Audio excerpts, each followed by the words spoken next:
रयं भारहार किलाद भूदित्य वेदम न विजानाति योर्थम सहित सकल भद्रमश्नुते नाकमेति ज्ञान विधुत पापमा। वह व्यक्ति उस ठूंठ के समान है, उस वृक्ष के समान है, उस ऐसे वृक्ष के समान है जिस वृक्ष से कोई फल प्राप्त नहीं होता है, खूब बड़ा है, खूब ऊंचा है, परंतु उससे फल प्राप्त नहीं होता है, उससे छाया प्राप्त नहीं होती है, उससे वह कुछ ग्रहण नहीं कर पाता है। तो ऐसे वृक्ष का जिस प्रकार से किसी ऐसा वृक्ष जिस प्रकार से किसी काम का नहीं होता है, या फिर दूसरा उदाहरण वहां पर दिया है कि जैसे एक गर्दभ है, गधा है, उसके ऊपर सोना भी यदि भर दिया जाता है तो वो सोने को लेकर के भी चलता है, मिट्टी भर दी जाती तो मिट्टी को भी लेकर के चलता है, राख भर दी जाती है तो राख को भी लेकर के चलता है। अर्थात उस गर्दभ को उसके ऊपर कुछ भी भार रख दिया जाए, उसे कोई अंतर नहीं पड़ता है। ठीक इसी प्रकार से यदि वेदों को याद करके भी, यदि मंत्रों को याद करके भी, आपको शायद सबको पता है, हम सब जानते हैं कि महर्षि दयानंद की क्रांति केवल इसीलिए थी। उनके समय में भी वेदों को याद करने वाले बहुत से लोग थे। आज भी हजारों की संख्या में वेदों को याद करने वाले लोग हैं, आगे भी होते रहेंगे, पहले भी थे। परंतु इन वेदों को याद करने के पश्चात भी वे उनके अर्थों से परिचित नहीं थे, इसलिए वे वेदों के विरुद्ध आचरण करते थे। और ये वेदों के विरुद्ध आचरण करने से समाज भी दूषित था, व्यक्ति भी दूषित थे, और सभी कुछ दूषित हो रहा था। इसीलिए महर्षि दयानंद ने मूलतः आर्य समाज की स्थापना की थी। प्यारे बंधुओं, आप वेद को पढ़ो भी, वेद को जानो भी, वेद को समझो भी, और उसके अनुसार अपने जीवन को बनाओ। इसके साथ में उन्होंने कुछ वेदों के विज्ञान को भी प्रकट किया था कि वेदों में ये विज्ञान है और इस विज्ञान को हमें जानना है। आइए मैं और अपने विषय की ओर आता हूं। जब हम अमृतोपस्तरणमसि स्वाहा कहते हैं, ओम का उच्चारण करते हैं और कहते हैं हे परमात्मन, ओम का अर्थ होता है हे परमात्मन, अमृतः उपस्तरणम, आप अमृत के फैलाने वाले हैं। कुछ लोग इसको कहते हैं आप ही मेरा बिछोना है। ध्यान देना, परमेश्वर अमृत का फैलाने वाला है।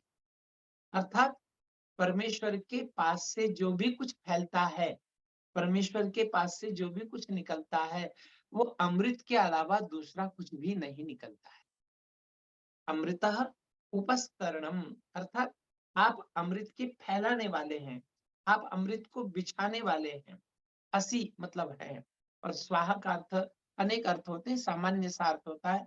ये बड़ा ही सुंदर वचन है, समर्पण युक्त वचन है, भाव युक्त वचन है।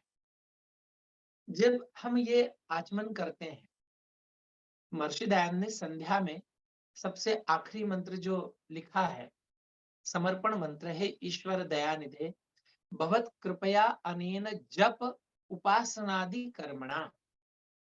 ये बड़ा सबसे बड़ा शब्द है, यहाँ पर दिया गया है जप उपासनादि कर्मणा।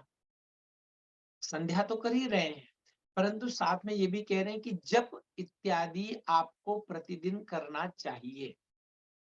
यदि आप कहीं सभा में जाएं, जो विशेष रूप से आर्य समाजी लोगों की सभा हो, या जैसे आज भी की भी यह सभा है, यदि इस सभा में पूछा जाता है कि भाई ऐसे कितने हमारे आर्य बंधु बांधव हैं जो प्रतिदिन जप करते हैं, तो शायद ऐसे बहुत ही कम लोग हमें मिलेंगे, या नहीं भी मिले, या हो भी, मैं ऐसा नहीं विधान कर सकता हूं कि कोई नहीं है। आप में से ऐसे हो भी सकते हैं जो प्रतिदिन जप करते हों, परंतु आपने पौराणिकों को, बहुत पौराणिकों को जप करते हुए देखा होगा। कोई 1000 जप करता है, कोई 1 लाख का जप करता है। इतना ही नहीं, मुसलमानों को भी आपने जप करते हुए देखा होगा। इतना ही नहीं, आपने ईसाइयों को भी जप करते हुए देखा होगा। बौद्धों को भी यदि आप गया जाएँ तो वहाँ पर बहुत से बौद्ध लोग, बौद्ध भिक्षु बैठे रहते हैं, वे भी जप करते हैं।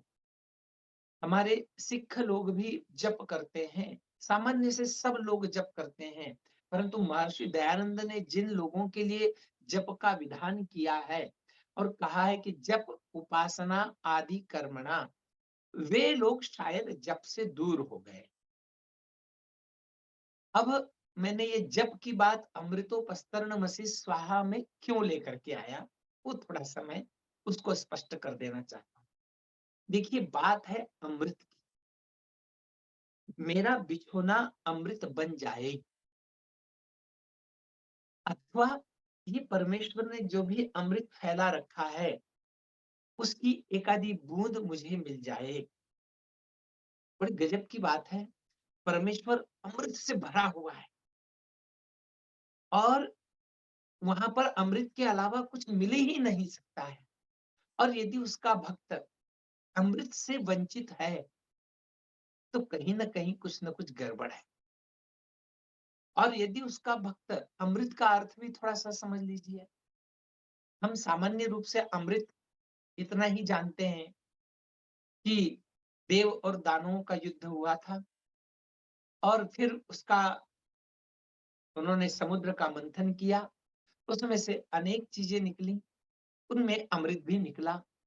फिर देव के पीछे भागने लगे राक्षस, उन्होंने छीना, इन्होंने पकड़ा और फिर अमृत का पान करके वे अमर बन गए। अमृत शब्द का अर्थ वास्तव में अमर ही होता है। अमृत उसे ही कहते हैं, न अमृतः अमृतः। और आपने देखा होगा, हम भी कभी-कभी पहले यही समझते थे, मतलब हमसे तात्पर्य कि मेरे मित्र, मैं भी ऐसा समझता था कि ऐसा कुछ काम करके जाऊँ कि मैं अमर हो जाऊँ। एक सात्विक दृष्टि से बड़ी अच्छी बात है कि ऐसा कुछ काम करें, जग में रहकर कुछ नाम करें। जिंदगी ऐसी बना, जिंदा रहे दिल शाद तू, और तू न हो दुनिया में तो दुनिया को आए याद तू। बड़ी अच्छी बातें हैं, परंतु परंतु जब अमृत की बात करते हैं तो परमेश्वर अमृतमय है और उसके अमृत के छींटे मुझे मिल जाएँगे तो मैं भी अमृतमय हो जाऊँगा, परंतु वास्तव में मैं भी अमृत ही हूँ, मैं मृत नहीं हूँ। ये हम हम जो विद्यार्थी जब पढ़ते थे, हम भी ये भूल जाते थे कि हम भी अमृत, क्या ये शरीर, क्या ये मन, क्या ये बुद्धि, क्या ये चित्त, क्या ये हाथ-पैर, ये 5 ज्ञानेंद्रियाँ, 5 कर्मेंद्रियाँ, ये उनसे बना हुआ ये शरीर, यही, इस शरीर के साथ मैं अमृतत्व को प्राप्त करना चाहता हूँ। हाँ, इस शरीर के साथ में भी अमृतत्व को प्राप्त किया जा सकता है। यदि आप प्रतिदिन आचमन करते हैं और अमृतोपस्तरमसि कहते हैं और आपके मन में यदि ये जिज्ञासा नहीं पैदा होती कि ये अमृत क्या है? ये अमृत को मैं क्यों प्राप्त करूँ? तो याद रखना, हमारा भी मंत्र पढ़ना उन पौराणिकों की तरह हो जाएगा। हमारा भी मंत्र पाठ अन्य, जैसे लोग कुरान का पाठ करते हैं, जैसे लोग ग्रंथ साहिब का पाठ करते हैं, वे भी पाठ किए जाते हैं, पाठ किए जाते हैं। यदि आप किसी गुरुद्वारे के पास में रहते हो, तो आपने सुना होगा वे लोग भी माइक पर वाहेगुरु, वाहेगुरु, वाहेगुरु, वाहेगुरु कहते हैं और उन्हें लगता है बस हमने गुरु को याद कर लिया। एक दिन ऐसे ही सिख सज्जन मिल गए और बोलने लगे हम भी जाप करते हैं। बोले हम वाहेगुरु, वाहेगुरु कहते हैं। तो मैंने उनसे पूछ लिया कि वाहेगुरु क्या चीज़ है? नहीं, बोले गुरु का नाम याद रखने से, गुरु का, वाहेगुरु हमारे गुरु नानक जी हैं और उनका नाम यदि जपेंगे और उन्होंने भी वाहेगुरु जपा था और वो भी हम जपेंगे तो हमें भी आनंद आ जाएगा। मैंने उसके ऊपर भी थोड़ा-सा विचार किया। उनका वाहेगुरु क्या है? वास्तव में गुरुओं का गुरु परमेश्वर है। हो सकता है हुआ ही होगा कि नानक जी किसी दिन इतने आनंदित हुए होंगे, उन्हें संसार के दुखों से छूटते हुए ऐसा लगा होगा कि अरे अब तो मुझे कोई दुख नहीं सताते हैं, कोई परेशानियां नहीं सताती हैं, अब तो मैं बड़ा आनंदित हूँ, अब तो मैं अमृतमय बन गया हूँ। ऐसा उन्हें जिस दिन लगा होगा, उस दिन उन्होंने यदि कहा होगा, वाहे गुरु वाह! ईश्वर तेरा धन्यवाद है। अब तो मैं तेरे में हो गया हूँ, अब तो तेरा आनंद मुझ में आ गया है। तब यदि कोई व्यक्ति कहता है, जब वो आनंद में समा जाता है और तब कहता है वाहे गुरु, तो वो वाहे गुरु वास्तव में योग्य होता है और वाहे गुरु कहना भी चाहिए। तो अमृतोपस्तरणमसि स्वाहा, ये परमेश्वर हमारा अमृत का बिछौना कब बनेगा? जैसे बिछौने के ऊपर सोते से ही यदि जितना अच्छा बिछौना होता है और यदि ठीक-ठाक व्यक्ति है तो उसे अच्छे बिछौने पर अच्छी नींद आती है। वैसे तो सामान्य रूप से जो परिश्रमी व्यक्ति है उसे किसी भी बिछौने पर, ये धरती रूपी बिछौने पर भी नींद आ जाती है। तो कहने का तात्पर्य है कि बिछौना ऐसा हो जिस पर नींद आ जाती है। और बिछौना वास्तव में अमृत के समान होता है, क्योंकि यदि नींद नहीं आए तो व्यक्ति पागल हो जाएगा, व्यक्ति परेशान हो जाएगा।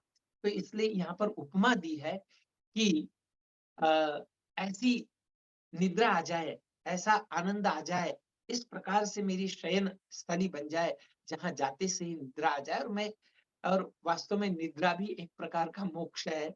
इसीलिए पता ही नहीं चलता है, क्योंकि मैं कहाँ चले गया और कहाँ से उठा। जब उठता है तभी व्यक्ति को पता चलता है। तो कहते हैं कि अमृतः उपस्तरणीय, अमृत उपस्तरण कब बनेगा? जब आपके मन में प्रश्न उठेगा।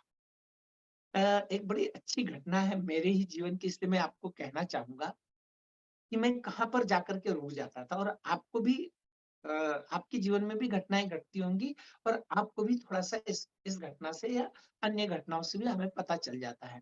मैं जब गुरुकुल में पढ़ने गया, और गुरुकुल में जब पढ़ने गया तो एक बार मुझे डाँट भी पड़ी और मार भी पड़ी।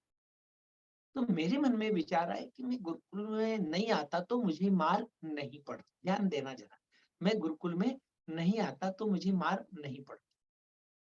फिर मैंने थोड़ा-सा और विचार किया, यदि पिताजी मुझे गुरुकुल में नहीं पहुँचाते, तो मैं गुरुकुल में आता नहीं, और गुरुकुल में आता नहीं तो मुझे मार नहीं पड़ती। एक छोटे से बच्चे का सोचने का तरीका। अब यहाँ से हम अमृत तत्व की ओर जाने का प्रयत्न करेंगे। फिर मेरे मन में विचार आया कि पिताजी जो है, यदि मैं घर में ही अच्छा पढ़ लेता तो पिताजी मुझे गुरुकुल नहीं भेजते। फिर और विचार आया, गुरुकुल नहीं भेजते, गुरुकुल में आता नहीं और मार पड़ती नहीं। फिर मैं और अंत में आगे जाता हूँ। फिर मैंने विचार किया कि पिताजी को यदि आर्य समाजी कोई व्यक्ति नहीं मिलता, जिसने इन्हें आर्य समाज की ओर प्रेरित किया, तो ये आर्य समाजी बनते नहीं, मुझे गुरुकुल में भेजते नहीं, और मुझे डाँट पड़ती नहीं और मार भी नहीं पड़ती। देखिए, विचार करने का एक एक एक पद्धति होती है। फिर मैंने और विचार किया, मैंने कहा, फिर ऐसे एक दिन पता चला महर्षि दयानंद के जीवन का, तो मैंने कहा, महर्षि दयानंद को उनकी माता रोक रही थी कि उपवास मत करे तू मंदिर में मत जा, तेरे से उपवास रखते नहीं बनेगा। अगर दयानंद उस समय उस माता की, उनकी माताजी की बात मान लेते, मूल शंकर उनकी माताजी की बात मान लेते, तो कितना अच्छा होता। माताजी की बात मानते तो वे मंदिर में जाते नहीं, मंदिर में जाते नहीं तो उनको सच्चे शिव का बोध होता नहीं, बोध होता नहीं तो आर्य समाज की स्थापना होती नहीं, आर्य समाज की स्थापना नहीं होती तो मेरे पिताजी आर्य समाजी नहीं बनते, और मैं जो है तो गुरुकुल में नहीं आता और मुझे मार नहीं पड़ती। मेरा चिंतन बिल्कुल योग्य दिशा में था, पर मैं यहाँ आकर के रुक जाता। अब महर्षि दयानंद को मैं जन्म से कैसे रोक सकता था कि भाई वो जन्म ही नहीं लेते, पर यहाँ तक विचार नहीं आ रहा। ठीक इसी प्रकार अन्य भी हम विचार कर सकते हैं। कई लोग, अगर हम सब सोचे तो हमारा सबका एक ही लक्ष्य है, सुख प्राप्त करना। थोड़ा सा सोचते हैं तो, अब सुख प्राप्त करना की हमारी इच्छा है, तो क्या हमें सुख मिलता है क्या? एक व्यक्ति है, उसे लगता है कि मेरे घर में गाड़ी आ जाएगी तो मुझे सुख मिलेगा। एक व्यक्ति है, वो सोचता है कि मुझे मेरे घर अच्छा बड़ा मकान बन जाएगा तो मुझे सुख मिलेगा। बढ़िया संगमरमर की टाइल्स लग जाएँगी तो मुझे सुख मिलेगा। अच्छी नौकरी मिल जाएगी तो मुझे सुख मिलेगा। अच्छी पत्नी, अच्छा पति मिल जाएगा तो मुझे सुख मिलेगा। ऐसा सोचते हैं, सभी सोचते हैं, हम भी सोचते थे, सभी सामान्य सी बात है। सभी सोचते हैं।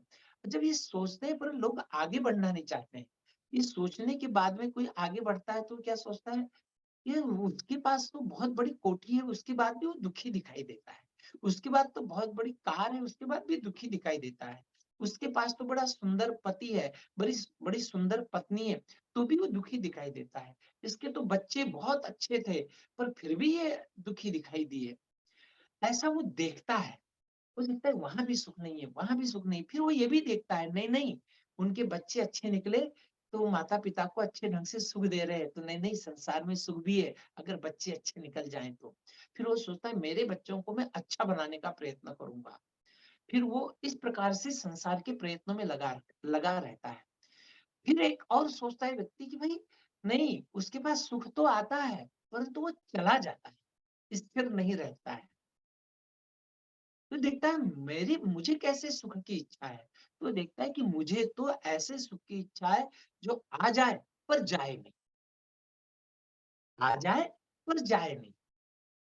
और ऐसे सुख की इच्छा है कि कितना भी मिलता रहे तो भी ऊब ना हो, अर्थात उसमें अतृप्ति का नाम मात्र भी ना हो। मैं अभी देखता हूँ गुलाब जामुन अच्छे लगते हैं, गुलाब जामुन खाता हूँ, पर एक समय ऐसा आ जाता है कि फिर मैं कहता हूँ नहीं, नहीं, अब नहीं गुलाब जामुन चाहिए। पर 8 दिन बाद फिर से गुलाब जामुन खाने की इच्छा हो जाती है। पर अब मुझे ऐसा सुख चाहिए जो आ जाए और फिर न जाए। एक बार मेरे पास मैं उसे पकड़ लूँ।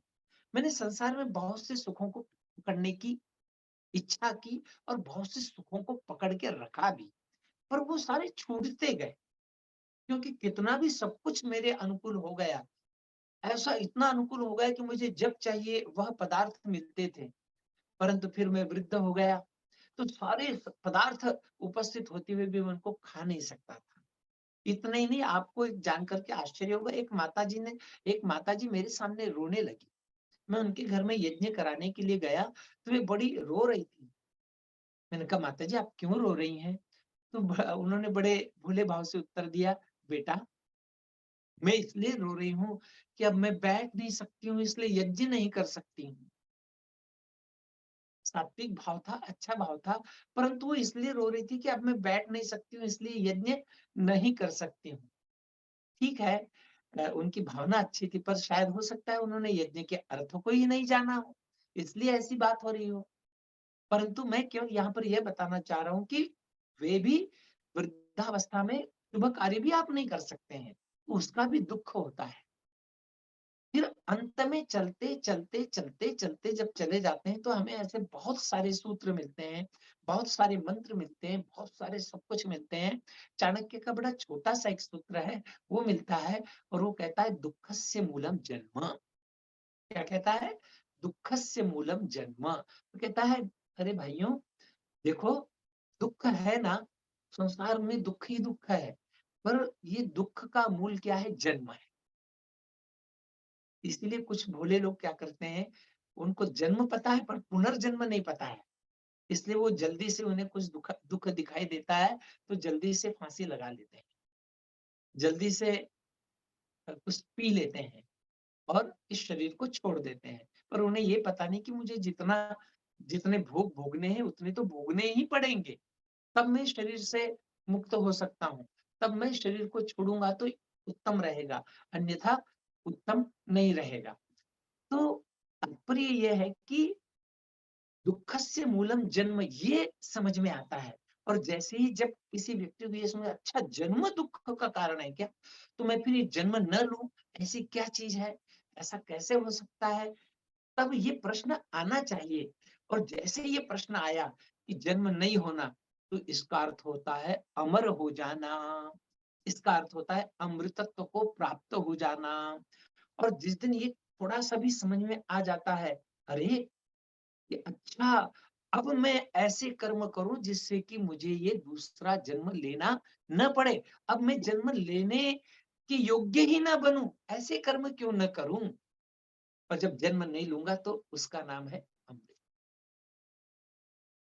उसी उसे उपनिषद के ऋषि कहते हैं, इह चेद वेदी दथ सत्यमस्ति, इह चेद अवेदी दथ महति विनष्टिः, भूतेषु भूतेषु विचिन्त्य धीराः प्रेत्यस्माल्लोकादमृताः भवन्ति। कहते हैं अरे! अमृत तत्व कौन प्राप्त कर सकता है? अमृत तत्व किसे मिलेगा? और अमृत तत्व के लिए वो कहता है, यह चेद वेदी दथ सत्यम अस्ति। यहाँ आकर इस जन्म को लेकर, इस जन्म को धारण कर, इस शरीर को धारण करके, यदि मैं इस शरीर में आकर के, इस शरीर में किस लिए आया हूँ, ये शरीर मैं हूँ क्या, या मैं इस शरीर से अलग हूँ क्या, या अलग अलग हूँ तो कैसा अलग हूँ? दृष्टा अ, दृश्ययोः संयोगः, वो जो संयोग है, वो संयोग को कैसे बना है और कैसे ये संयोग से मुझे छूटना है, ये विद्या यदि मैंने आकर के जान ली, तो तभी ये विद्या जान ली, यह चेद वेदी तथ सत्यमस्ति। और कहता है, यह चेद अवेदी तथ महति विनष्टि। यदि यहाँ आकर के उस जिसको जानना है, उसको नहीं जान पाए तो महती विनष्टि, अर्थात आपका बहुत विनाश है। विनाश का तात्पर्य केवल इतना है कि बार-बार जन्म लेना पड़े। कुछ लोग बड़े भोले होते हैं, तो कह देते नहीं, नहीं, नहीं, नहीं, हमको तो कोई मोक्ष नहीं चाहिए। हमें तो आकर के समाज की सेवा करनी है। हमें तो आकर के इतनी दुनिया दुखी है, इनको दुखों से दूर करना है। हम समझ नहीं पाते हैं, हमारे कई आर्य भाई भी ऐसा कह देते हैं, कुछ विद्वान भी ऐसा कह देते हैं, नहीं, नहीं मुझे मोक्ष नहीं चाहिए। न त्वहं कामये राज्यं, न स्वर्गं न पुनर्भवं, कामये दुःखतप्तानां प्राणिनां आर्तिनाशनम्। क्या कहते हैं कि प्राणिनाम आर्तिनाशनम, अर्थात मुझे कुछ नहीं चाहिए, मुझे केवल दुःख, लोगों के दुखों को दूर करूँ यही चाहिए। पर ये बात भूल जाते हैं कि जिसने अपने दुःख दूर कर लिए, वही दूसरों के दुःख दूर कर सकता है। जिसने स्वयं के, और जब स्वयं के दुःख दूर हो गए आध्यात्मिक, हम 3 बार आचमन करते हैं। जैसे कि यहाँ पर 3 बार, कहीं भी 3 बार आचमन करते हैं, और जब आचमन करते हैं तो उसके साथ ये भावना आती है कि मेरे आध्यात्मिक दुःख दूर हों, मेरे आदि भौतिक दुःख दूर हों, मेरे आदि दैविक दुःख दूर हों। ये 3 प्रकार के जो दुःख हैं, ये दूर हों, इसीलिए मैं आचमन कर रहा हूँ। और मोक्ष तो जिसे इस शरीर में रहते हुए विदेह की अवस्था आ जाए, वही मोक्ष को प्राप्त कर लेता है। मोक्ष पहले इसी संसार में होता है, इसी शरीर में होता है। इस शरीर रह करके ही मोक्ष होता है, उसके बाद में। और मोक्ष तो आप चाह रहे हैं, कोई भी चाह रहा है। मैंने एक उदाहरण पढ़ रहा था कि रोम का एक राजा था। वो अपने मंत्री से कह रहा था कि भाई मुझे पूरे रोम का साम्राज्य जो है अपने हाथ में लेना है। उसने कहा फिर क्या करोगे? उसने कहा रोम का साम्राज्य लूँगा, फिर मैं यूरोप का साम्राज्य लूँगा। वाह! फिर मंत्री ने पूछा, यूरोप का साम्राज्य भी तुम्हारे पास में आ जाएगा, फिर क्या करोगे? फिर उसने कहा सारा यूरोप का साम्राज्य लेने के बाद मैं एशिया का जो है तो सारा साम्राज्य लूँगा। फिर उनका एशिया का भी सारा साम्राज्य आ गया, तो फिर क्या करोगे? फिर उसने कहा मैं पूरे ब्रह्मांड का साम्राज्य अपने हाथ में लूँगा। फिर उन्होंने पूछा फिर क्या करोगे? तो उन्होंने कहा फिर सिंहासन पर आनंद से बैठ करके राज्य करूँगा। तो उस मंत्री ने कहा, भई अभी जो छोटा-मोटा राज्य मिला हुआ है, इसी पर आराम से बैठकर राज्य कर लो ना। तो जो लोग मोक्ष की इच्छा नहीं रखते ना, वो लोग ऐसे ही हैं। अरे भाई, जहाँ हो वहीं मोक्ष प्राप्त हो सकता है। और तुम दुनिया की सेवा भी क्यों करना चाहते हो? दुखों को दूर करना चाहते हो इसीलिए ना। तो जो व्यक्ति स्वयं के दुःख दूर कर लेता है, वही तो फिर अन्यों के दुःख, इसीलिए तो दयानंद ने हजारों लाखों लोगों के दुखों को दूर किया, अज्ञान हटा करके। इसलिए तो बुद्ध ने हजारों लाखों करोड़ों लोगों का दुःख दूर किया, अज्ञान हटा करके। महावीर ने किया, हमारे सारे संत महात्मा और ऋषि मुनियों ने लोगों के दुखों को हटाया और उन्हें मोक्ष, क्योंकि मोक्ष हमारी अंतिम इच्छा है। तो ये मोक्ष ही अमृत है। और ये अमृत की इच्छा रखना, अर्थात परमेश्वर की इच्छा रखना है। परमेश्वर को बिछोना बनाना, और दूसरे मंत्र में कहा ओढ़ना बनाना। अर्थात ओढ़ना बनाने का अर्थ क्या है? अमृत को पीना, अमृत को बिछोना और अमृत को ओढ़ना। बताइए, अमृत को बिछाएंगे भी, अमृत को ओढ़ेंगे भी, तो ये कब संभव है? जब आपने जप उपासनादि कर्मणा के द्वारा उस ओंकार तत्व को प्राप्त कर लिया है। यदि आप जप उपासनादि कर्म नहीं करते हैं, पौराणिकों को तो ईश्वर दिखाई देता है। कहाँ देता है? मंदिर में दिखाई देता है। एक उदाहरण के रूप में समझ लीजिए। पौराणिकों को तो दिखता है ईश्वर, कहाँ दिखता है? मंदिर में दिखता है। किसी को काबे में दिखता है, किसी को गुरुद्वारे में दिखता है, किसी को गिरजाघर में दिखता है, किसी को चौथे आसमान में दिखता है, किसी को सातवें। दिखता नहीं है, मैं बात उदाहरण के लिए कह रहा हूँ। सबको सब जगह दिखाई देता है, परंतु जिन लोगों को ये पता है कि ईश्वर निराकार है, तो कभी ऐसा लगा कि ये मेरे चारों ओर ईश्वर है? कभी ऐसा महसूस हुआ? यदि ऐसा महसूस नहीं हुआ, पर वो महसूस कब होगा? जब विवेक, वो महसूस कब होगा? जब वैराग्य उत्पन्न हो। वह महसूस कब होगा? जब आप जप के कर्म को सीखें। और जब ये आपको में मैं कभी-कभी इसको इसको देखता हूँ, कभी-कभी अनुभव करता हूँ। और जब भी अनुभव होता है, तो फिर न किसी से भय होता है, फिर वहाँ पर मंत्र आता है, अभयम मित्राद अभयम पुरस्ताद अभयम पश्चात अभयम पुरस्ताद अभयम पश्चात अभयम रक्तम अभयम दिवानः सर्वा आशा मम मित्रम भवन्तु। फिर वह व्यक्ति सभी दिशाओं को अपना मित्र बना लेता है। फिर वह व्यक्ति, देखिए, अमृत बिछोना हो गया, अमृत ओढ़ना हो गया, अर्थात मैंने ईश्वर को मेरे पीछे भी देख लिया। ध्यान देना, ईश्वर को मैंने पीछे भी देख लिया, ईश्वर को आगे भी देख लिया। और जब मैं चादर ओढ़ता हूँ, तो इस प्रकार से ओढ़ता हूँ कि कहीं से ठंड ना आ जाए, कहीं से मच्छर ना आ जाए, और मैं पूरी तरह से पैक हो जाता हूँ, पूरी तरह से बंद हो जाता हूँ। ऐसा पूरी तरह से ओतप्रोत परमेश्वर को जिस दिन समझूंगा ना, उस दिन ये अमृत पस्तरणमसि स्वाहा, उस दिन अमृता पिधानमसि स्वाहा, ऐसा बोलते हुए अनुभव कीजिए, अमृता पिधानमसि स्वाहा।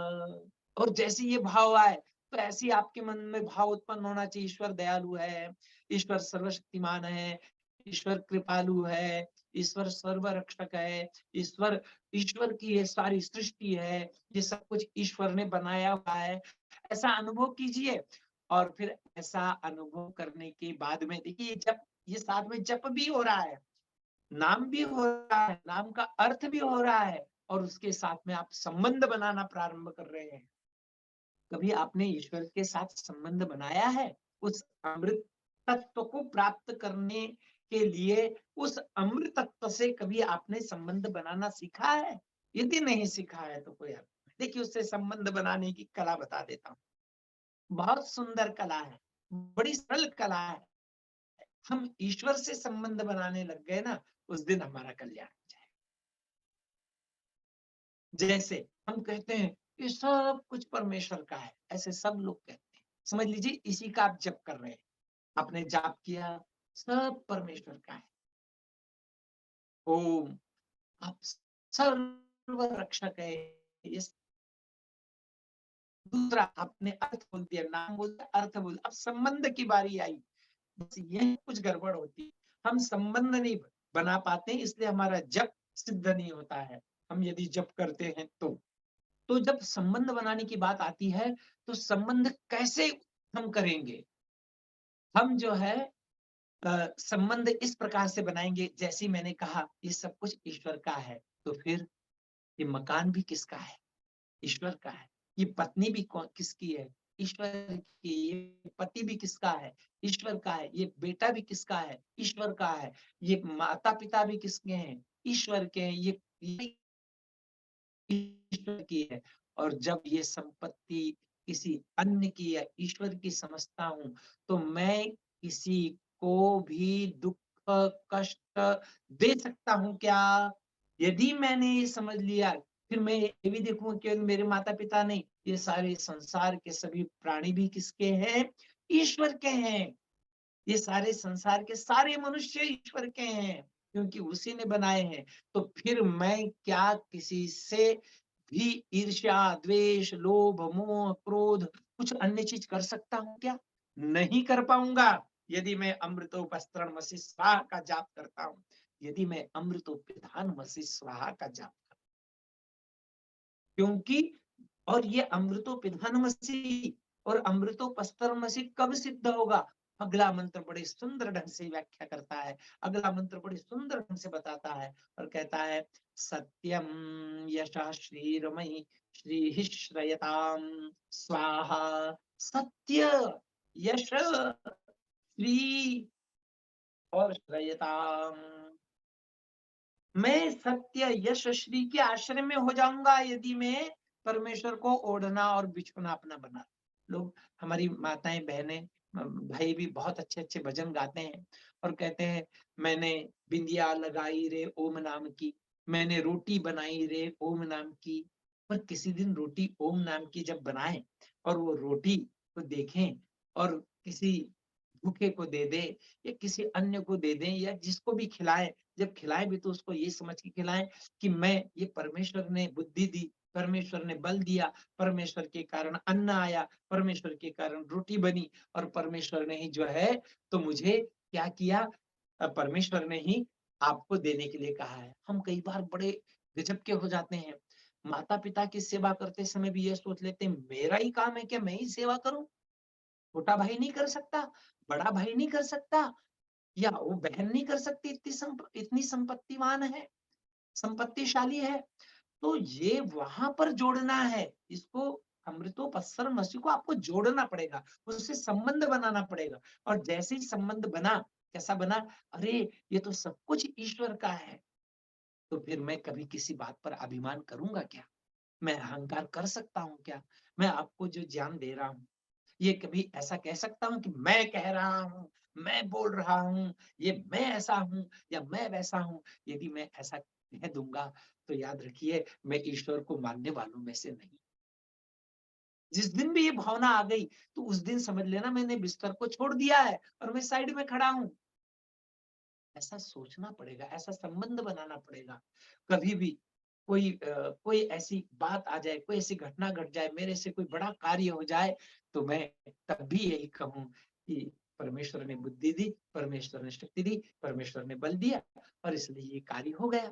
बस ऐसा विचार आने का अर्थ होता है मैंने परमेश्वर को बिछोना बना दिया, पर मैं अमृतत्व का अधिकारी बन गया हूँ। अमृत केवल बोलने बोलने से थोड़ी मिलेगा। जल जल जल का जाप करने से कोई प्यास बुझने वाली थोड़ी है। एक ऐसे ही व्यक्ति था, उसको किसी ने बोल दिया प्यास लगी तो जल जल बोल, तेरी प्यास बुझ जाएगी।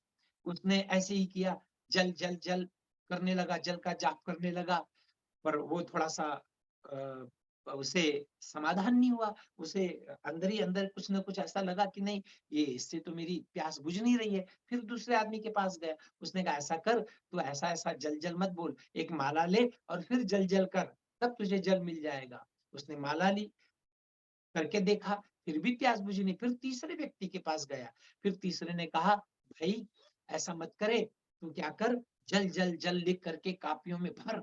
उसने वैसे ही किया, उसने जल जल जल लिख करके अनेक कापियां भर दी, तो भी प्यास नहीं बुझी। प्यास बुझती कहाँ से?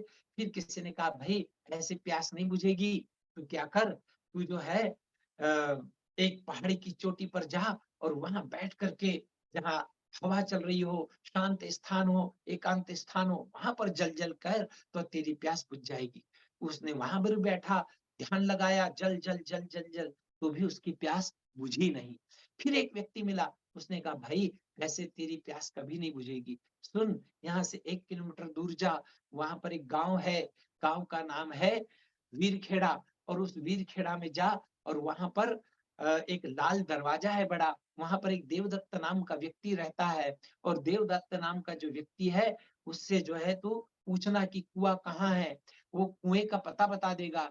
और फिर कहेगा कि वहां पर एक रस्सी है, वहां पर एक बाल्टी है, और रस्सी और बाल्टी को बांधना और उसको नीचे डालना और फिर प्रेम से खींचना, और खींचेगा उसके अंदर जल मिलेगा और तू उसको पिएगा, तब तेरी तृष्णा बुझेगी।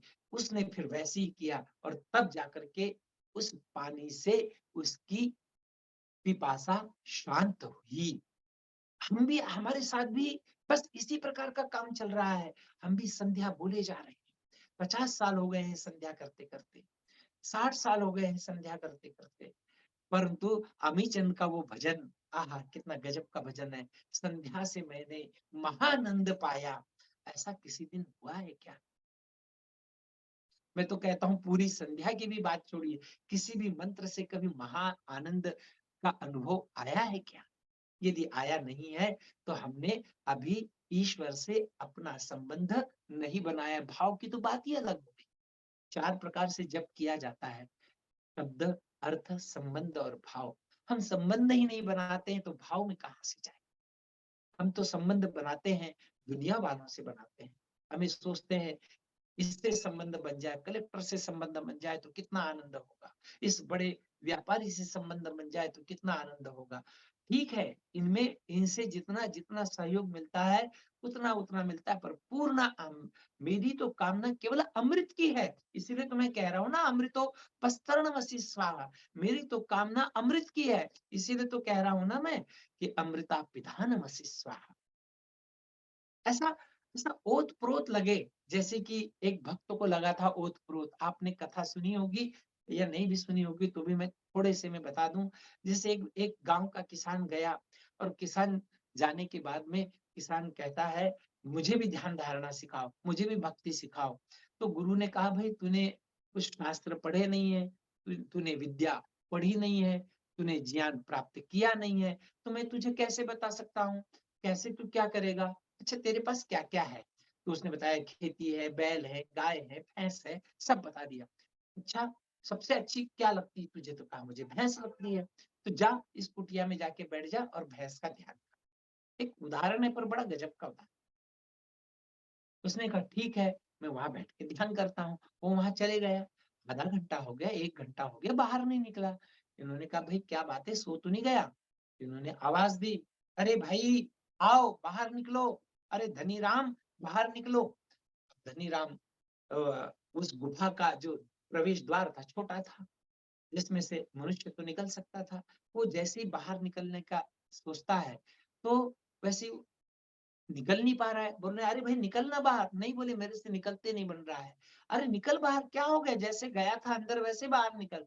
नहीं, मेरे सींग जो है मुझे रोक रहे हैं, मेरे सींग आड़े आ रहे हैं, मेरे से बाहर निकलते नहीं बन रहा है।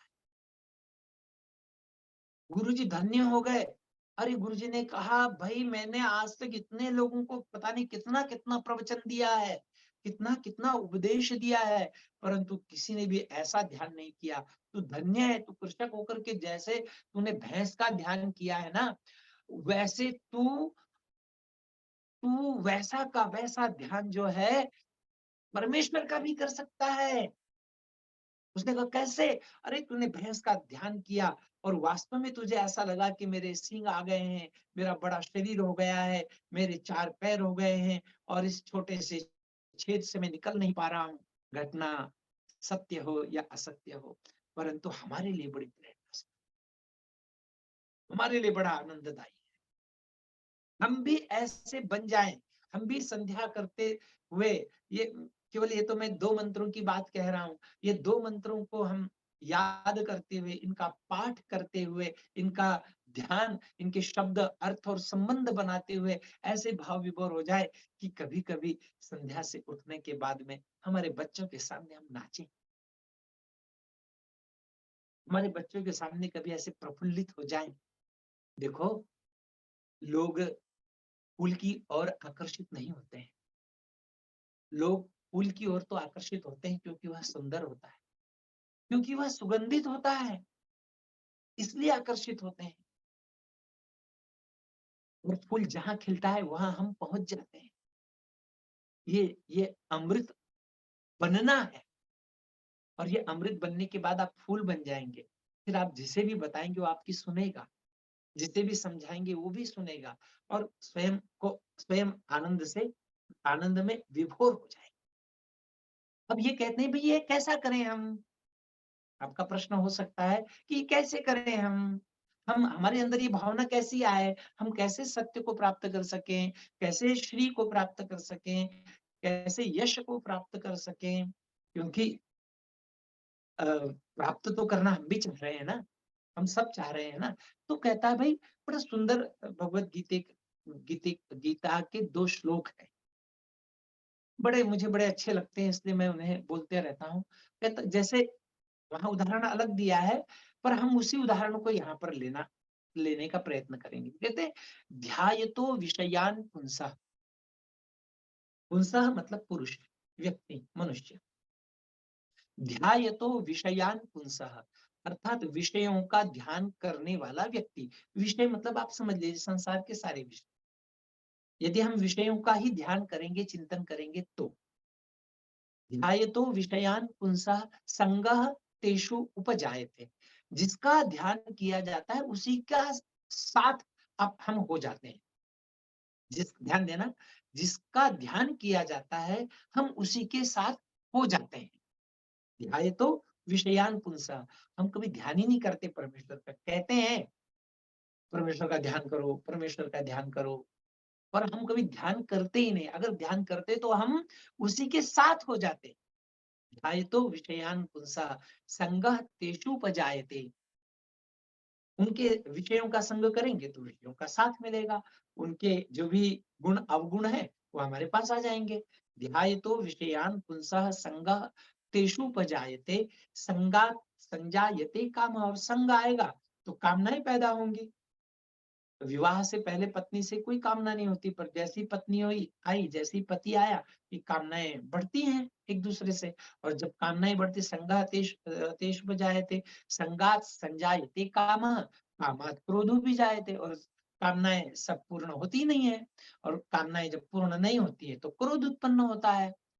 संगात संजायते कामः कामात् क्रोधो भी जायते। क्रोधात् भवति सम्मोहः। और जब क्रोध आता है तो मोह पैदा होता है। मोह अर्थात बुद्धि, समझ में नहीं आता है कि क्या सही है क्या गलत है। और जब समझ में नहीं आता है कि क्या सही है क्या सत्य है क्या असत्य है, तो फिर मैं कुछ भी करने के लिए तैयार रहता हूँ। पत्नियां पति को मार देती हैं, पति पत्नी को मार देते हैं।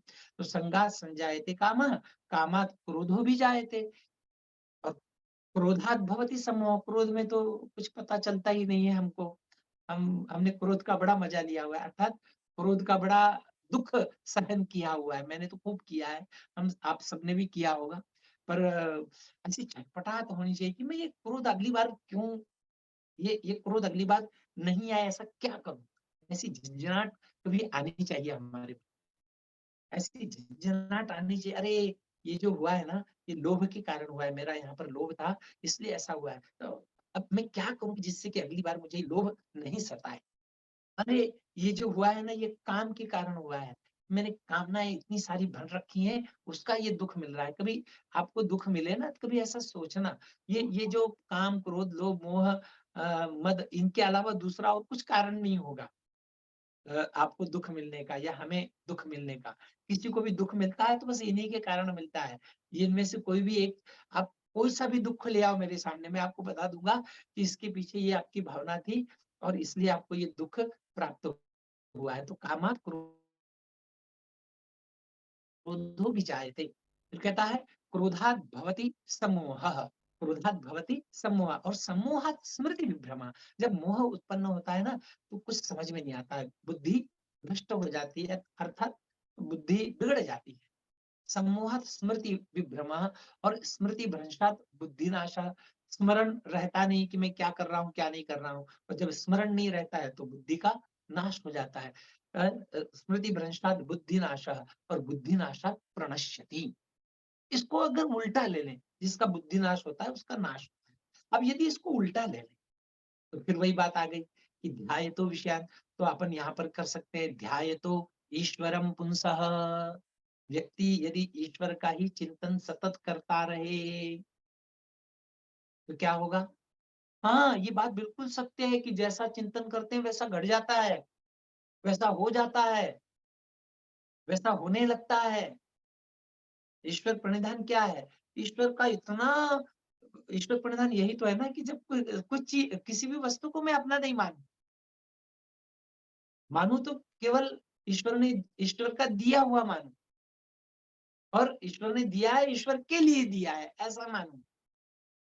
इसलिए तो बच्चा, हमारे यहाँ तो कितना गजब का विधान महर्षि ने किया है, उनके पूर्व के ऋषि मुनियों ने किया है कि बालक का जन्म होता है, बालक का जन्म होता है, और जैसे ही जन्म होता है उसके कान में एक शब्द कहा जाता है, वेदोसी, तू भगवान का है, तू मेरा नहीं। वहां से ईश्वर प्रणिधान हमारे यहाँ पर शुरू होता है।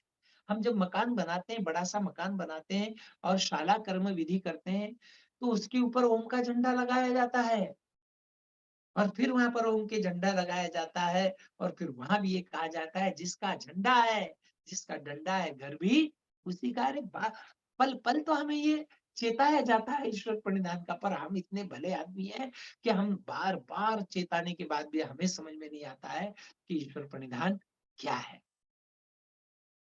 तो अमृतोपस्सरण, तो इस अमृत को प्राप्त करने की इच्छा जागे, इच्छा जगे, और फिर उस इच्छा जो जग जाए, उसके अनुसार फिर कार्य करें, जप करें, उपासना करें, और ये बार-बार ईश्वर का ही चिंतन, ईश्वर का ही चिंतन। तो मैं आपको एक चिंतन के विषय में, कि भाई चिंतन से कैसे विचार, कैसा प्रभाव करता है, एक बड़ा गजब का उदाहरण है। मुझे अच्छा लगता है, आपको भी अच्छा लगेगा, और फिर मेरा अपना वक्तव्य मैं समाप्त करूँगा। कहते हैं कि एक व्यक्ति था, वो कहता था, अरे मैं भूत-प्रेत नहीं मानता हूँ। दूसरा व्यक्ति कहता था, मैं भी नहीं मानता। पर विचार यदि किसी के अंदर कुछ डाल दिया जाए तो वो ऐसा घट जाता है। अरे कुछ नहीं होता विचार विचार से, दूसरे ने कहा। एक, वो दोनों पक्के मित्र थे। वे दोनों एक दिन एक जंगल में गए और वहीं पर रात्रि विश्राम करना था। वहाँ 2 कमरे थे। तो दोनों ने कहा, ठीक है तुम इस कमरे में सो जाओ, मैं इस कमरे में सो जाता हूँ, अलग-अलग सोएंगे। अब दोनों अलग-अलग सो गए, सोने जाने वाले थे। उस समय पहले ने कहा, देखो भाई, तू भी नहीं मानता है भूत-प्रेत, मैं भी नहीं मानता हूँ, हम दोनों नहीं मानते हैं। पर क्या है, मुझे अभी बाहर ये जंगल का जो चौकीदार है, उसने कहा कि इस कमरे में कोई तो भूत आता है। वो कहने लगा, अरे यार तू कैसा व्यक्ति है, तू कैसा भोला है, तू जो है ऐसे मुझे बोल रहा है अपन कभी भूत माने। अरे बोले, मैं भी नहीं मानता हूँ, मैं भी विश्वास नहीं करता हूँ, पर मुझे उसने कहा, इसलिए मैंने ऐसा सोचा कि तुझे बता देता हूँ, बाद में तू मुझे गड़बड़ मत कह। बोले, क्या? तो बोले, वो भूत है, रात में ऐसा छाती के ऊपर चढ़ता है, गर्दन दबाता है, और बोले कभी-कभी तो किसी-किसी के प्राण भी निकल जाते हैं। पहले 2-4 व्यक्तियों के प्राण निकले हैं। बोले, ऐसा है? तो बोले, फिर तो मैं अब यही सोऊँगा, देखता हूँ। पर उसने उस वह विचार उसके मन के अंदर ऐसा भरा। बोले, देख, तू घबराना मत, मैं यही हूँ, चिंता मत। अरे भाई, तू क्यों ऐसा बार-बार मुझे कह रहा है? वो बार-बार उसके मन के अंदर ये विचार डालना चाह रहा है। अब बार-बार जब कोई विचार डाला जाता है ना, तो गंदा विचार भी डाला जाए तो वो भी जमने लग जाता है, और अच्छा विचार भी डाला जाए तो वो भी जमने लग जाता है। रात के 12 बजे थे, 1 बजे थे। अचानक वह व्यक्ति, जिसने कहा था इस कमरे में भूत है, वो व्यक्ति उठता है, दरवाज़ा खोलता है, भागता है, सामने वाले दरवाजे को ज़ोर-ज़ोर से खटखटाता है। अरे उठ, उठ, उठ, जल्दी खोल, जल्दी खोल। अरे भई क्या हो गया? रुक ना, खोलता हूँ। अरे खोल, मैं मर जाऊँगा नहीं तो। उसने दरवाज़ा खोला, बोले, बैठ। बोले, दरवाज़ा बंद करो, दरवाज़ा बंद करो। उसने दरवाज़ा भी बंद कर लिया। बोले, अरे यार, सच में ही वहाँ पर रात को कोई आया और मेरी छाती पर बैठा और मेरा गला दबा। जैसे ही उसने कहा, तो उसने कहा, अरे भले आदमी, ऐसा कुछ भी नहीं था। मुझे किसी चौकीदार ने कहा, तूने उस दिन कहा था ना कि विचारों से कुछ नहीं होता है, तो मुझे वही बात बतानी थी कि विचारों से भी बहुत कुछ होता है। जैसे विचार डाले जाए वैसा आदमी बन जाता है। जैसे विचार किए जाते हैं वैसा आदमी बन जाता है, और जैसा सतत ध्यान किया जाता है जिस विषय का, वैसा व्यक्ति बन जाता है। उसने कहा, भाई ये तो तू मारने की बात कर रहा था, मैं मर जाता तो ये बात बतानी थी, तो मेरे को और ढंग से बता देता। तो तात्पर्य ये है कि विचारों में इतनी शक्ति है, और विचार विचार करने का नाम ही ध्यान है। वि कोई से भी जो भी विचार करते हैं उसी का नाम ध्यान है। तो हम जब केवल इस विचार के साथ बढ़ेंगे कि ये सब जगह ईश्वर है, सब जगह ईश्वर है, और जब सब जगह ईश्वर के दर्शन होने लग जाएँगे, अर्थात उसका अनुभव होने लग जाएगा, और जैसे ही अनुभव हुआ ईश्वर का, जैसे ही ज्ञान बनते गया, तो फिर विवेक, वैराग्य इत्यादि जागृत होंगे धीरे-धीरे, और जब जागृत होंगे, और जब मैं इस शरीर को छोड़ने की बात आएगी, तब मैं कहूँगा, अमृतोपस्तरणमसि स्वाहा। अमृता पिधानमसि स्वाहा, सत्यम यशा श्रीरमयी श्री श्रयताम स्वाहा। तब जाकर के मैं वास्तव में अमृतत्व का अधिकारी बन जाऊंगा। अब मेरा वक्तव्य यहीं समाप्त करता हूँ। आपने बड़े ध्यान पूर्वक सुना। आप सबका धन्यवाद। ओम नमस्ते। बहुत ही उत्तम व्याख्यान हमेशा की तरह आचार्य डॉक्टर अखिलेश शर्मा जी का रहता है। संदीप सोनी जी, राम सेवक निरंजन जी और शंकर प्रसाद जी भोपाल, अपना ऑडियो वीडियो खोल लीजिए। संदीप सोनी जी 1 मिनट के लिए आप आइए। संदीप सोनी जी, संदीप जी मेरी आवाज आ रही है? राम सेवक निरंजन जी, शंकर प्रसाद जी भोपाल। चलिए, किसी के मन में कोई शंका हो तो पूछ सकता है। जो व्याख्यान हमारे आचार्य जी ने दिया हुआ है, कोई भी शंका हो। चलिए सचदेवा जी आइए, पूछिए ओम क्या शंका है जी। नमस्ते, सादर प्रणाम। आज आपका बहुत ही महत्वपूर्ण एक विवेचन रहा ईश्वर प्रणिधान के बारे में। मैं आपके प्रवचन को, मेरे मन में ईश्वर प्रणिधान ही था और उसी पर ही आपके हर सेंटेंस को उधर ही ले जा रहा था। बहुत अच्छा लगा मुझे। अभी शुरू में आपने जो महर्षि दयानंद का एक दृश्य बताया कि चूहा चढ़ने से उनको जो है वो वैराग्य हो गया। तो मेरा ये कहना है कि केवल एक ही दृश्य से नहीं होता, उसके बाद उनके बहन की मृत्यु हुई, चाचा की मृत्यु हुई, उससे भी नहीं होता। पूर्व जन्म का जब संस्कार होते हैं वो महत्वपूर्ण होते हैं। देखिए शंकराचार्य और महात्मा बुद्ध, इन सब के भी पूर्व जन्म के संस्कार ही थे जो इस जन्म में आके उनको आखिरी ये जन्म जो था इसमें ऐसा पूर्ण वैराग्य हुआ और उस वैराग्य को उन्होंने पकड़ लिया, छोड़ा नहीं उस वैराग्य को। और इसको पकड़ने से ही वो जो है आखिरी मंजिल मोक्ष को प्राप्त हो गए। और ईश्वर प्रणिधान में महर्षि ने तो ईश्वर प्रणिधान को पकड़ के ही रखा हुआ था, इसीलिए तो आखिरी समय पर भी उन्होंने हे ईश्वर तेरी इच्छा पूर्ण हो, ये है ईश्वर प्रणिधान। तो मैं इसी को पकड़ के बैठा था, तो इसलिए मैं सब कुछ इसी में ही खेल रहा था कि सब कुछ है ईश्वर प्रणिधान। तो आपका बहुत बहुत धन्यवाद, आपने मुझे ऐसी प्रेरणा दी है। बहुत बहुत धन्यवाद। आप आते रहें जी और हमें अपना मार्गदर्शन देते रहें। बहुत बहुत धन्यवाद आपका। धन्यवाद जी। आपका नरुला जी पूछिए, क्या पूछ रहे हैं? डॉक्टर अखिलेश शर्मा जी, लखनलाल आर्य जी, व्यासनंद शास्त्री जी, बहन चंद्रकांता, बहन अमिता जुड़ी हैं, उनको सबको सादर नमस्ते।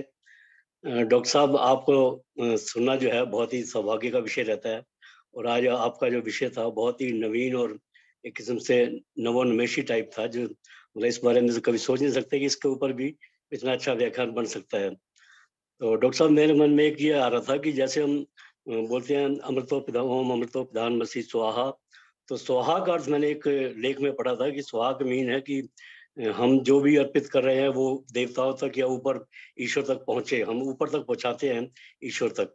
और इसमें वैसे हम कहते हैं कि स्वाहा मतलब ऊपर देवताओं को ईश्वर तक पहुंचे, लेकिन उसमें आचमन जब वो करते हैं तो उसको हम अपने अंदर ही ले लेते हैं। और जैसे हम आहुति देते हैं, आहुति यज्ञ में आहुति डालते हैं, तो इसमें आचमन हम खुद पीते हैं और बोलते हैं स्वाहा की ईश्वर तक पहुंचे। तो ऐसा संभव है कि ये मतलब देवता अंदर भी है और बाहर भी है। जी, हमारी इंद्रियां भी हमारी देवता ही है। अच्छा, हमारी इंद्रियां भी हमारी देवता ही है। और जैसे जैसे यज्ञ में आहुति बाहर दी जाती, वैसे जो हम भोजन भी करते हैं ना, तो वो भी एक प्रकार से आहुति ही है और वो भी आहुति ही दी जाती है। और वहां भी स्वाहा शब्द का प्रयोग किया जाता है। तो स्वाहा का तो स्वाहा शब्द का वैसे भी अनेक अर्थ हैं। स्वाहा को कई लोग अग्नि की धर्म पत्नी बताते हैं, अपने शतपथ ब्राह्मण आदि में कहा गया है। अर्थात तात्पर्य केवल उसका यह है, स्वाहा सामान्य शब्द यह अर्थ है कि सु आह, उत्तम वाणी। हम कभी कभी कह देते हैं वाह वाह, क्या बात है, ये ईश्वर ने जो दिया है ईश्वर को समर्पित कर रहे हैं और आनंद से कह रहे हैं ये तेरा, हमने तुझे ही दे दिया, वाह क्या बात है, कितना सुंदर वचन है। तो ये एक प्रकार से समर्पण की भावना का द्योतक रहता है। ठीक है डॉक्टर साहब, धन्यवाद जी।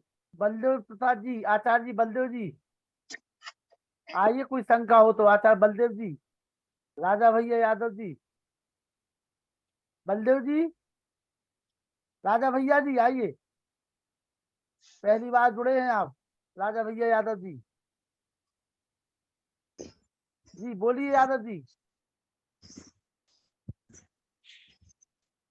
राजा भैया नमस्कार जी। जी जी जी नमस्कार सर। कैसा लगा? नमस्कार सुन पाए सर, बहुत अच्छा सर, बहुत अच्छा कार्यक्रम लगा। डॉक्टर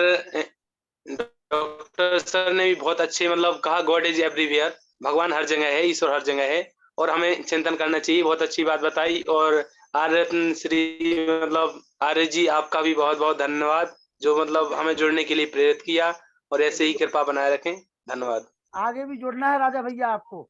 बिल्कुल बिल्कुल सर जी, थोड़ा समय का अभाव रहता था इसलिए नहीं जुड़ पाए, लेकिन तो रहेगा, लेकिन ये 1 घंटे स्वाध्याय चलता है यहाँ पे। देखिए बिल्कुल सर, बड़े बिल्कुल विद्वान आपको घर बैठे मिल पा रहे हैं, ये बहुत बड़ी ईश्वर की बहुत महती कृपा है। बिल्कुल बिल्कुल गुरुजी, और आज से हम मतलब प्रयास करेंगे और जुड़ेंगे, प्रतिदिन जुड़ेंगे। संदीप सोनी जी, संदीप सोनी जी आ जाइए, हम आपके दर्शन करने 2 मिनट हो जाए। राम सेवक निरंजन जी आइए, व्यासनंदन शास्त्री जी आपका आशीर्वाद मिले 2 मिनट के लिए।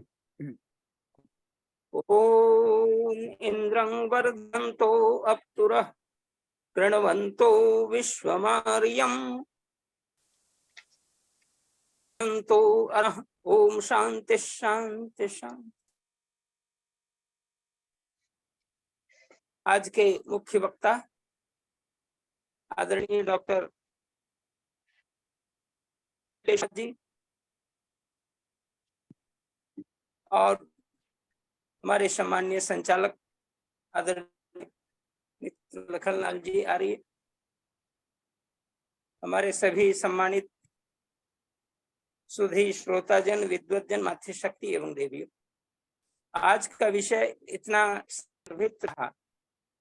जो 3 छोटे छोटे मंत्रों को लेकर जो देवी यज्ञ के समय प्रारंभ का आचमन है, उसको हम लोगों ने किया है। और खास करके प्रकरण में भी आप देखेंगे तो ये तीनों मंत्र संध्या में भी महर्षि दयानंद लिखते हैं। वहां पर सन्नो देवी रभिस्तय आपो भवन्तु पीतये बाद में आता है, लेकिन ओम अमृतोपस्त्रणमसि स्वाहा में आता है और देवी यज्ञ में भी आता है। इसलिए ये मंत्र इतने महत्वपूर्ण हैं कि ब्रह्म यज्ञ में भी प्रारंभ से में ही आता है और देवी यज्ञ में भी प्रारंभ में ही आता है। मनुष्य आनंद का स्रोत जो परमात्मा है उसे प्राप्त हो जाए, उस अंश की प्राप्ति करे, उस आनंद स्रोत में वह गोता लगाए। इसीलिए उसका जो प्रयोजन है, मुख्य प्रयोजन है, वह उसे प्राप्त हो जाए और इतनी तल्लीनता के साथ लग जाए कि उसका विस्तार इस रूप में हो, जैसे कि हम लोग नित्य शयन करते हैं बिछौने में, ठीक उसी प्रकार का आत्मीय भाव उस परमात्मा से जग जाए, ये लक्ष्य है। और इसके साथ ही साथ, और जिस तरह से व्यक्ति को कुछ ठंड लगती है तो आराम से वो चादर को ओढ़कर सुख की नींद सोता है, ठीक उसी प्रकार हे प्रभु, आपका जो आलिंगन है, आपका जो हमारे और आपके प्रति अटैचमेंट है, एक मुख्य रूप से हम लोग का जो तारतम्य है, पिता पुत्र का तारतम्य है, मित्र का तारतम्य है, यह जो संबंध आप बना लें उस प्रभु से, वो सब संबंधों का संबंध बन सकता है। ऐसा जो महान विराट परम तत्व ईश्वर है, उसकी शरण में हम जाते हैं तो उसका ओढ़ना बना करके उनके अमृतत्व का पान करना चाहते हैं। यह जो लक्ष्य है, इस लक्ष्य की प्राप्ति के लिए हम नित्य प्रातः सायं डूबते हैं। जो व्यक्ति प्रातः और सायं उस प्रभु का ध्यान करने के लिए तत्पर हो जाता है, उस समय भी इन मंत्रों का पाठ करके जल का पान करता है। और बड़ा अच्छा अभी माननीय अनिल नरूला साहब ने कहा कि हम भीतर ही पी लेते हैं स्वाहा बोलकर। निसंदेह भीतर भी एक अग्नि प्रज्वलित है जिसका नाम जठराग्नि है। हम बाहर की अग्नि में आहुति देते हैं, हम भीतर की अग्नि में आहुति देते हैं कि प्रभु यह जो भीतर की मेरी जठराग्नि है वह मंद न पड़ जाए। जिस प्रकार बाहर में यदि आहुति हमारी कम हो जाए तो बाहर की अग्नि भी मंद हो जाती है और कहते हैं समिधा डालो, ये डालो। उसी प्रकार से हमारे अंतःकरण के अंदर, उदर के अंदर जो अग्नि विद्यमान है, जो पाचन तंत्र को मजबूत बना रही है, उसके अंदर भी यह जल जा करके उस पाचन तंत्र की प्रक्रियाओं को इतना दृढ़ कर दे, इतना मजबूत बना दे, हमें किसी प्रकार की कोई भी शारीरिक दोष न रहने पाए, क्योंकि शरीर माध्यम खलु धर्म साधनम। इस दृष्टि से हम उस जल को पान करते हैं और इस पान करके जीवन में उत्तम लक्ष्य की प्राप्ति के लिए हम आगे बढ़ते हैं। ये सारे लक्ष्य हैं। तो बहुत बहुत धन्यवाद आचार्य श्री को। ओम शांति शांति। वैशाली जी पूछ रही थी कुछ।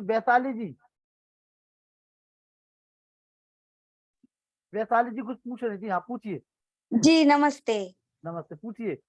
जी हमको पूछना था कि मेरे बच्चे, हम पुणे से बोल रहे हैं और मेरे 2 बच्चे हैं, तो एक तो 12th हो गया है और एक 7th में है। तो अभी ये जो आप इतना अच्छा निरूपण कर रहे हैं वो दयानंद एंग्लो वैदिक स्कूल में है, जहाँ ये दयानंद जी का सब कुछ यानी एक बुक है जिसमें वो सारा पढ़ाते हैं, लेकिन वो एक ही बुक है बस।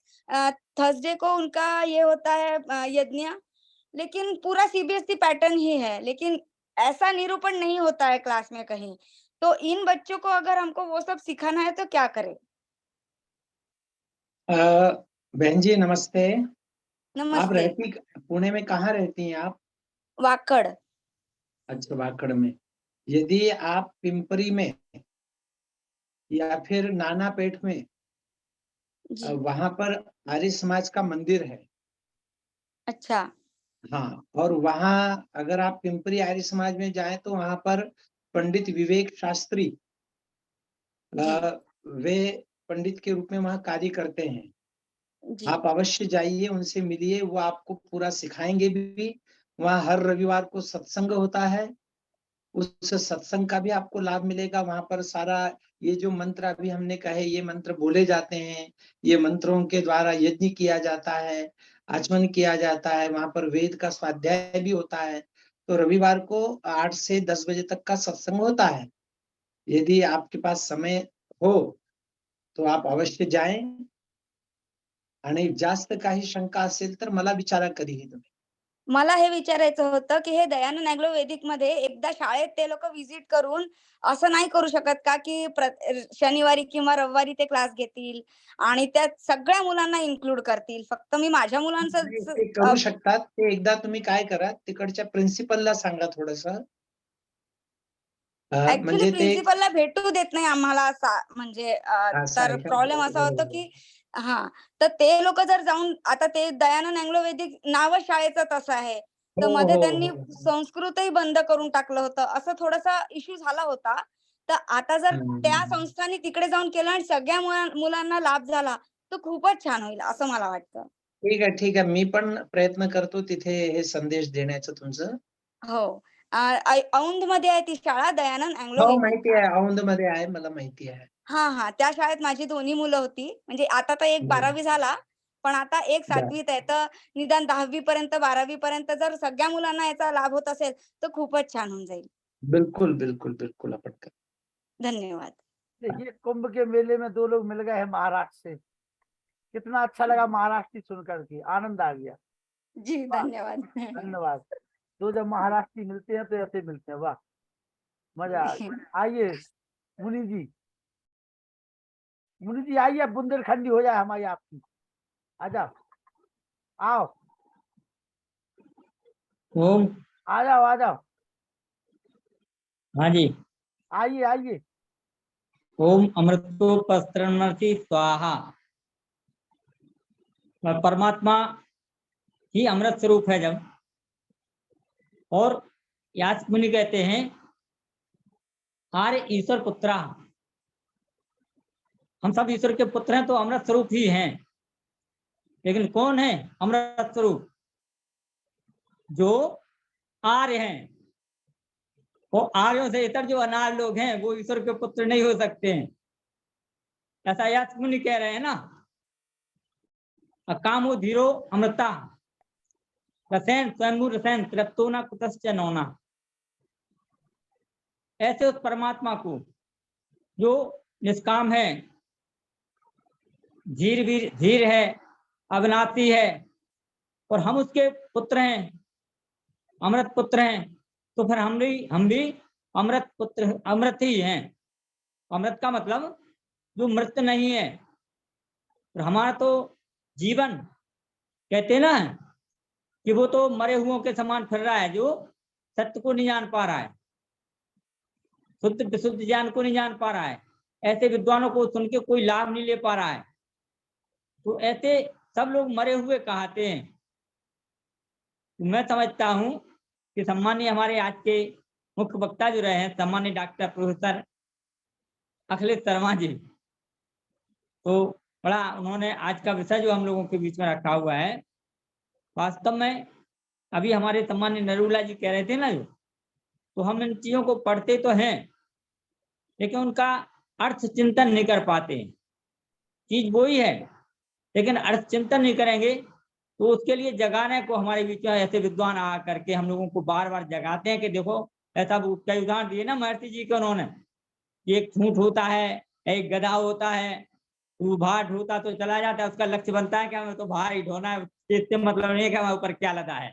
चलिए, तो अगर इसको चिंतन नहीं कर पाते हैं तो हम लोग उन्हीं उपमाओं के ऊपर घटित हो जाता है हमारे। आइए शांति पाठ करें। हम चाहते हैं कि सभी मिलकर के उस परम प्रभु परमात्मा का धन्यवाद दें और ऐसे विद्वानों को भी सुनते हुए हम लोग उनसे लाभ उठा पाए। ओम। और बहुत जल्दी डॉक्टर अखिलेश शर्मा जलगांव महाराष्ट्र की अगले राउंड में जैसे ही समय मिलेगा आपके बीच में आएंगे। ये तो केवल एक आज का एक दिन का था और आगे भी समय उनका मिलता रहेगा। सदैव जब भी उनके पास समय होता है तो स्वतः ही अपना समय हमें दे देते हैं। हम उनके इस मंच के माध्यम से उनका बहुत बहुत आभार, वंदन, अभिनंदन करते हैं। इसी प्रकार से अपना बड़ा आशीर्वाद बनाए रखें। आइए शांति पाठ। अंतरिक्षं शांति, पृथ्वी शांति, रापा शांति, रौषधया शांति, वनस्पतया शांति, विश्वे देवा शांति, ब्रह्म शांति, सर्वं शांति, शांति शांतिरेव, शांति शामा शांतिरेधि। ओम शांति शांति शांति। जो बोले सो सत्य सनातन वैदिक धर्म की जय। गुरु विज्ञानंद की जय। योगेश्वर महर्षि दयानंद की जय। मर्यादा पुरुषोत्तम श्री रामचंद्र की जय। योगेश्वर श्री कृष्णचंद्र की जय। पंडित लेख राम की जय। स्वामी सदानंद की जय। स्वामी आत्मानंद की जय। भारत माता की जय।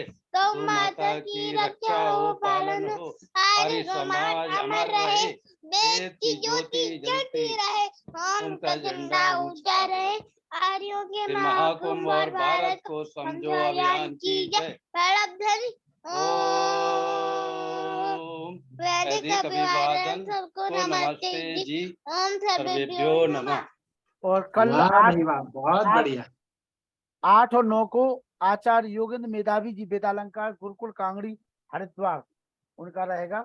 और निश्चित रूप से हमारे डॉक्टर अखिलेश शर्मा जी जिस शैली के हिसाब से अपनी बात रखते हैं वो बहुत ही हृदयग्राही होती है। और हमारी पहली बार भाई राजा भैया यादव जी, हमारे संदीप सोनी जी, ये लोग जुड़े हुए नए नए लड़के, इनका बहुत बहुत वंदन अभिनंदन। आप सभी को नमस्ते। कल पुनः इसी समय पे आपसे मुलाकात होगी। ओम सब